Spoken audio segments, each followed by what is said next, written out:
Hello, podcast listeners. We know podcasts are a great way to catch up on a program that you may have missed on KSJE, and it's provided as a free service of this radio station. But you know, KSJE is now listener-supported, and so while you enjoy this podcast, we hope that you'll also take some time to join KSJE. Become a member today. It's quite easy to do. Just go to our website at ksje.com/support and pick the level of support that best matches your budget. Thanks again for listening. Here's your podcast.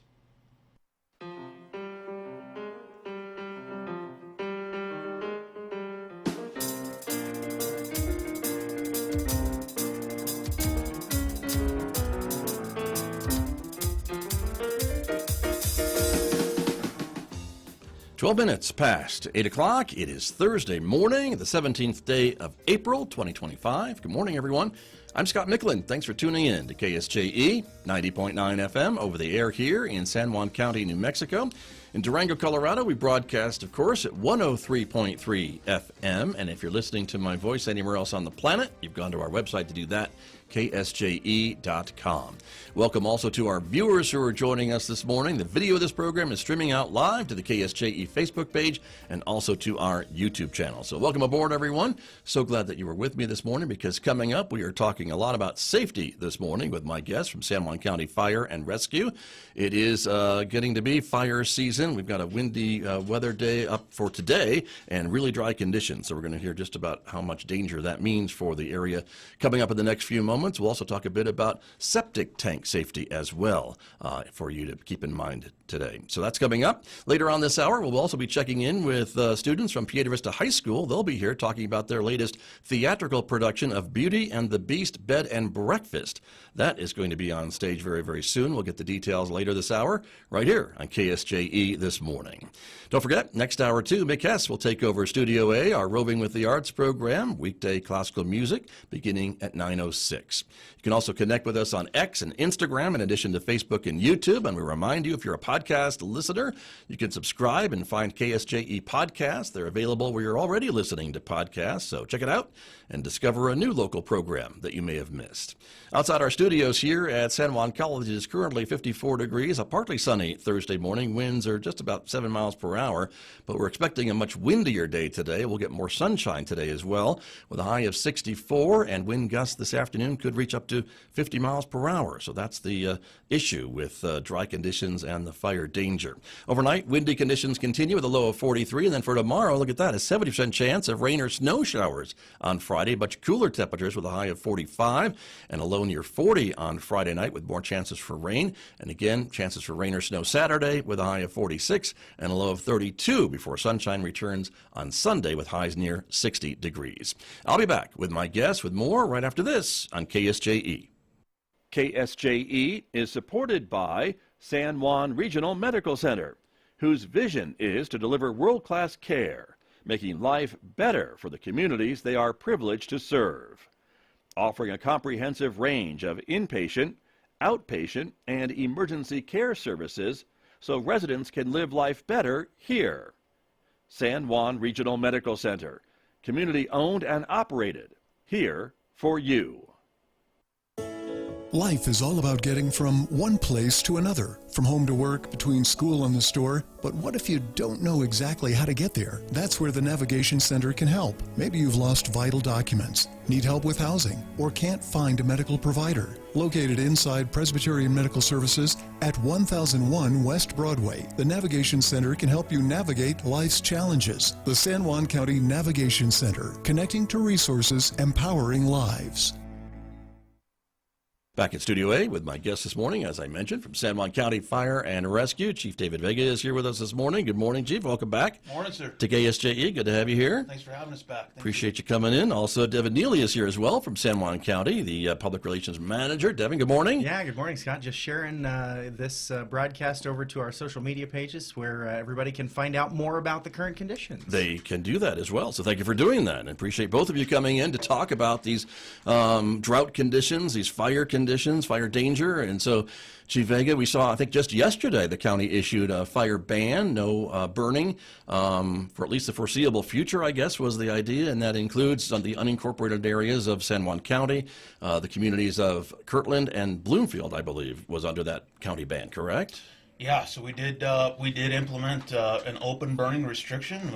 Again, this is not a complete fire ban, so we're still allowing recreational fires in backyards, providing there's a water source, welding operations, flaring operations. But what we did restrict was general open burning. Thank you for the distinction. Yes. Yeah. But that means people, I know this time of year, a lot of people maybe are burning their ditches and things like that, and that affects that operation. Yeah, the open burning restrictions would cover any cropland burning, rangeland burning, Right. general broadcast burning. And the reason we did that, Scott, was, we've seen the past month an uptick in human-caused fires or escaped fires. Right. Unfortunately, a lot of those fires, when they do escape, they leave your property, and now they're impacting your neighbor's property, your neighbor's home. And we've certainly seen a lot of those instances the past month.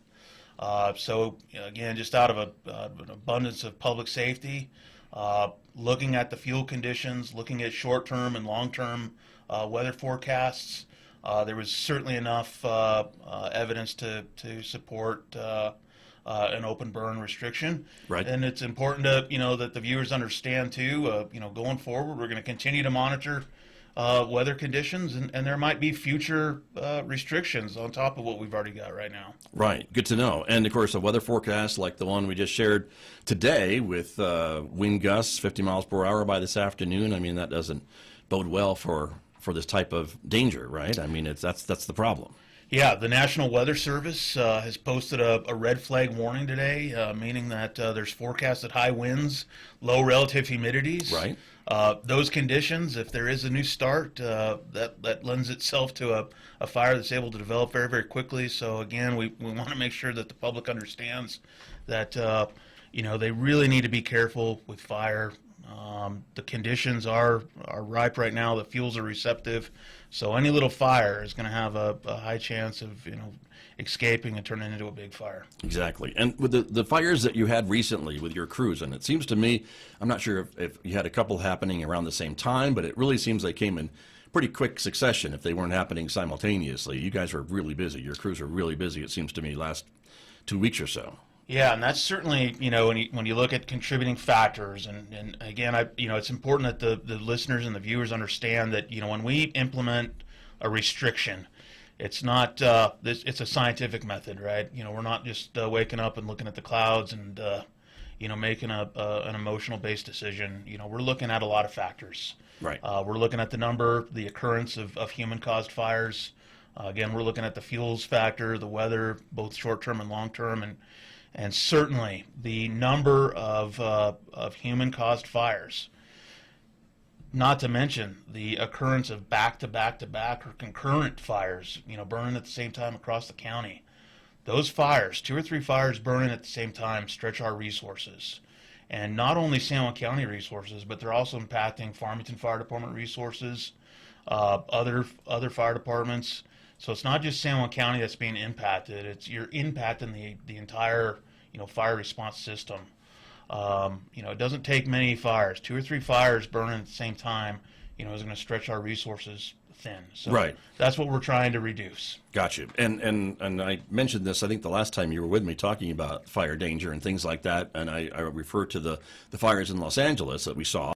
And certainly we know Los Angeles isn't like San Juan County. However, what we did see, I think, in that situation too, were fire resources stretched thin. And so maybe where normally maybe a fire could be put down pretty quickly, the resources just weren't there because responders were going to various fires in various parts of the city. And that was the problem that kept them kind of stretched and maybe contributed to the spread of those fires. Would you agree to that statement? Yeah, that's accurate. I think there's maybe a general complacency that, that especially if you're living in a municipal area, that, you're surrounded by concrete and asphalt, that your home is not susceptible to wildland fire.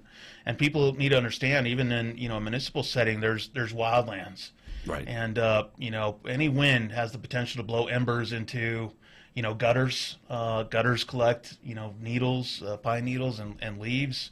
There's a lot of void spaces, on a roof, and even surrounded by, asphalt and concrete. If you have an ember that lands in one of those receptive fuel beds, there's a potential for now your fire, your house is going to catch fire. And that's certainly what they saw in Los Angeles, was that, those spot fires or those embers that were catching houses on fire, and it would just turn into that, that urban conflagration. And that's certainly possible here. And in fact, we've seen that on fires here in San Juan County. Right. Right, very true. And so thank you for that.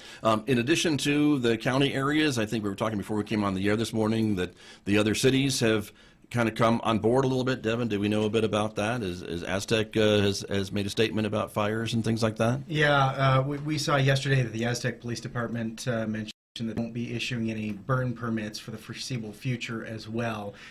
Chief Vega is the fire official for the town of Kirtland and the city of Bloomfield, and so that's why Kirtland and Bloomfield are included in that burn ban. Right. I don't know about the city of Farmington. I don't know where they stand right now, but my guess is the weather doesn't change over an imaginary line that divides the city from the county, and so the conditions are going to be the same whether or not there's a burn in place. Prudency would demand, really, that you be just as cautious whether you're in the city of Farmington or not. Yeah, most definitely. And so, again, the conditions are the same throughout the county, throughout the region, as a matter of fact. And so I imagine we'll see more of these, not less, in the days and weeks to come.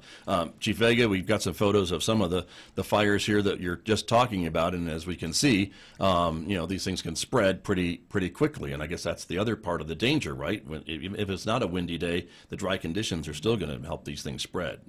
Yeah, I think the picture that your viewers are looking at right now is a fire we had Sunday evening out in the Turley area up 511.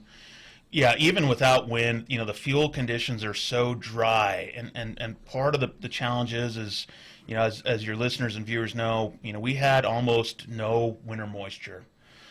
So right now those fuels are primed. The fuel moisture content, the actual moisture that's in both the live fuels and dead fuels, is extremely low. So they're very receptive to fire. So even without a wind influence, those fires are able to grow quickly, and especially in remote areas like Turley, where it may take us an extended amount of time to get to some of those remote areas.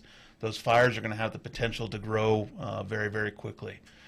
So again, it's important that we do want the public to know, even something burning in barrels. We got a lot of questions about why can't we burn in a barrel? Weeds Right. and grass and yard trimmings, things of that nature, in a barrel. And even within a barrel, there's that potential for embers to escape that barrel and land on a receptive fuel bed. And again, it only takes one small ember to lead to a fire that you're seeing on the screen right now, and impact structures. Right. And those embers can travel pretty far on a windy day, right? And still be hot and still spark another fire once they land somewhere, right? I mean, it's not just like the next house over, perhaps. It could be a bigger distance, isn't it? Absolutely. In fact, on the Blanco or that Turley fire we were just talking about, when we were doing our investigation, we noticed embers that were 100 yards away from the main body of fire that had drifted with the wind and had started small spot fires. Luckily, our crews were able to identify those and get on them before they were quick. But it's Right. certainly, with even a gentle breeze, it's not uncommon to see those embers go 100 yards out. Right, exactly. And so when you look at weather forecasts and kind of see the data that you're looking at, and to make these decisions, again, what's the message you're sending out to your crews to just be ready? It's going to be a wild ride for a few weeks, months, whatever. What are you telling them? The National Weather Service provides us with a lot of weather products, and again, we're analyzing those on a daily basis. So we're looking at both short-term forecasts and long-term forecasts, and part of those products are both 7-day forecast models, 30-day forecast models, and out to 90-day forecast models. Certainly within that 60-day forecast model, right now, National Weather Service is predicting below average precipitation and above average temperatures. And again, that's on an average scale. Right. Those forecasts are generally pretty accurate. So we may have some brief periods of moisture. In fact, looking at the 7-day outlook here, there might be some chances for moisture over the next couple days. But again, those are going to be below average chances of moisture. And even if we do, again, there's some complacency here that we want to combat. Even if we get, some short periods of rain over the next couple of days, the public really needs to be aware that that's not going to do anything to reduce fire danger other than within a short period. Maybe while it's raining. That 10, 12-hour period. Yeah. But by Sunday, we're back to sunny skies. And if you look at time lag, and if you understand, again, how fast fuels dry out, and we call that time lag period, 12 hours post-rain, those fuels are going to be dried back out. We're back into the situation we were in before the rain. Correct. Yeah. So it's going to provide maybe some short-term relief. And when I say short-term, I'm talking, 5, 10, 15 hours. Right. But it only takes one day of drying to get us back into where we're at. Gotcha. And that is typical of our climate. I mean, we see that all the time because we live in a dry climate. Absolutely. And we usually enjoy that. So that's the thing. This picture I'm showing now, this is kind of the aftermath, right, of one of these fires, showing the scarred landscape. But again, that's another part of the issue, I guess. Once a fire has been put out, then the land has this to deal with, and could be mudslides or other issues too, because the plant and plant life has been burned from that setting. Yeah. This was the next day. You can see the vegetation has all been burned. So of course, a lot of the non-native species, the Russian olives, the salt cedars, a lot of those trees that stabilize the banks there. Those all go away, so there's that potential now for that erosion to occur. But I want to highlight something here that, again, the public needs to understand. Just because you're not seeing flames, we still have to go out there and make sure that there's no heat in that burn area. Not smoldering. And sometimes that takes 2 or 3 days. And in fact, we've had crews out there for the past 3 days after there were no visible flames left. Right. Mopping up those areas where there was still heat.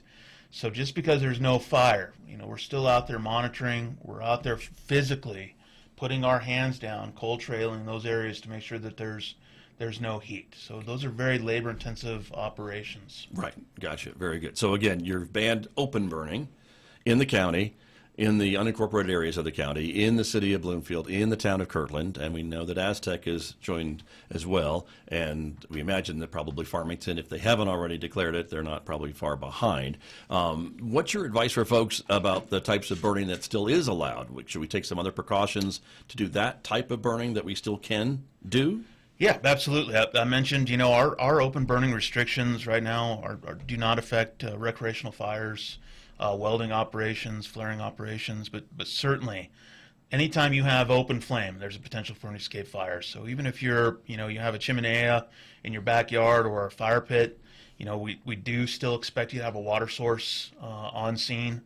Never leave a fire unattended. When you leave your fire, make sure that it's 100% out, and that means actually putting your hand in that coal bed to make sure that there's no remaining heat. If people are out welding, we encourage them to have at least, at the minimum, a 10-pound fire extinguisher if you're welding right now on scene. Make sure that it's a fire extinguisher that's not expired. So if you do have metal slag that starts a small fire, you're able to suppress that very, very quickly. So we still, just because we allow those operations doesn't mean that they're not that potential is not there. So make sure that you have a water source. Make sure that you have a way to put out that fire if it starts. And regarding other restrictions, I suspect, Scott, that over the next coming weeks that you'll see the federal agencies, Forest Service, BLM, adopt similar restrictions. Farmington Fire Department and the city of Farmington's analyzing things the same as us, and I would suspect again that over the next several days that you'll probably see an implementation of restrictions within the city of Farmington. But it's coming, and unfortunately Mother Nature's not giving us a whole lot to work with right now. Right.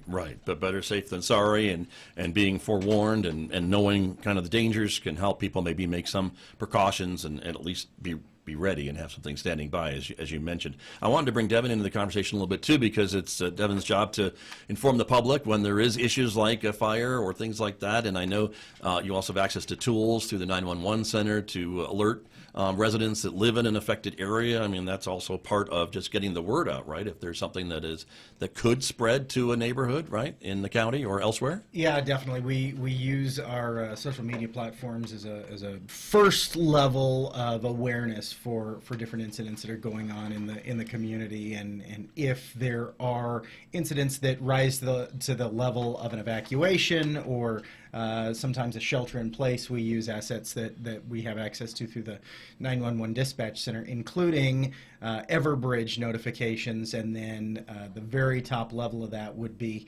an IPAWS alert, which is the equivalent of an Amber Alert, and we can set those to go in a specific area and alert people whether or not they've subscribed. Now, for people who rely on the Everbridge alerts, you have to subscribe to those. You have to have locations set up. So you have a home location, a work location, and then we can target people that may be in those locations by text message, phone call, or email. And you choose. You're in control. And if you go to the San Juan County Communications Authority's website, you can sign up for those alerts, and you can control what you're getting, what you're not getting. It rises to a high level before we activate any of those systems. Sure. In general, we're able to go door to door or rely on law enforcement partners to do so for evacuations of a smaller nature. But when it gets to the large scale, shelter in place, that's when we would use those assets. Gotcha. But they are at the ready, I guess, Absolutely. if you ever needed that. And we're thankful that you haven't had, I don't think, to use those recently, but they're there if you needed to. And these recent fires, Chief Vega, you didn't have to do any major evacuations, at least in my recollection, correct? Nothing to the point where they were going to be long-term. The evacuations that we did were short-duration evacuations, and Gotcha. that was all done just through knocking on doors and asking people to be cognizant of what was going on. Smaller area, so got it. Very good. Well, and so really important information. I appreciate you guys being here to talk about that. The other issue I wanted to bring up too, that seems to come up in the spring, but really year-round, is the septic tank safety. And I know the county's been at the forefront of a campaign to get awareness about septic tanks and the dangers that they can potentially cause on property, and the issues just with the covers for septic tanks, and to be able to make sure that landowners, property owners, realize what they have on their property. Maybe it's an old tank that's been long forgotten about, but those are potential danger for kids and others, I guess, too, if you're unaware of them. So talk to me a bit about that issue.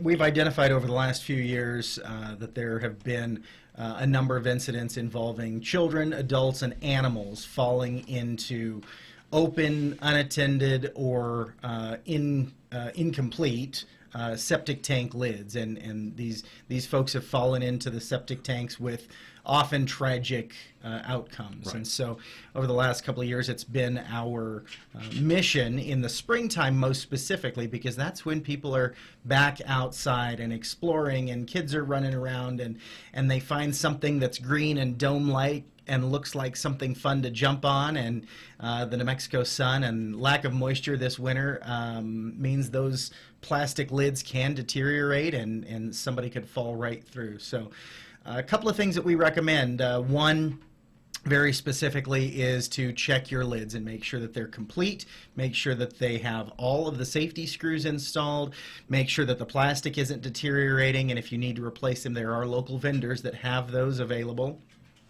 We also recommend looking at the possibility of a secondary device underneath that lid should the lid fail and you fall in. The third big one is mark those lids. We've had some incidents where we've had fire trucks get stuck in an opening because it wasn't marked. We didn't know where it was. It obviously wasn't rated to hold a fire truck on it. And so marking those as an area to avoid, teaching your kids to avoid that area are all very, very important teaching moments. And it's not just your property. It's your neighbor's property. It's your family and friends that you may be visiting. Ask them. Is your septic tank lid safe and intact? Is it marked? From personal experience, I have a dear friend who was out on a call and came home and explained that to his dad, and his dad went out and built a deck over the septic tank lids because my friend's kids play in that yard. Right. And it's going to be a bear to get to that septic tank to service it, which you have to balance. Right. But it is absolutely valuable to make sure that the lid is inaccessible, is safe, and your kids know that that's not a play place. Right. Right, really important. And as you mentioned, there have been some tragedies that have happened because of this, and unfortunately, just the way these things are constructed, if somebody, some animal falls in, it's very hard to get out, and without any other kind of third-party rescue or something like that. And so that's the other issue. And again, these things could be in use, or I guess there's abandoned septic tanks too that could also be hazardous because those are maybe forgotten about. And so if you're out on your property clearing some weeds and see something maybe worth further inspection to and secure it and make sure it's locked down and not going anywhere. And there's a lot of legacy systems that aren't necessarily up to code, that don't have the proper openings and the proper lids and the proper safeguards. There are those that have been improperly abandoned and maybe just, we closed it up and we don't use it anymore. Okay, so it's a void under your lawn that could collapse. And it's interesting. I mean, this is something I'd never thought of. I'd always lived in the city. I've always had a sewer. Right. And I'd never known anything about septic tanks. So I do think that that's a valuable conversation to have if you've moved to somewhere that is serviced by septic and you're not familiar with the systems. Call a professional. Call somebody that knows.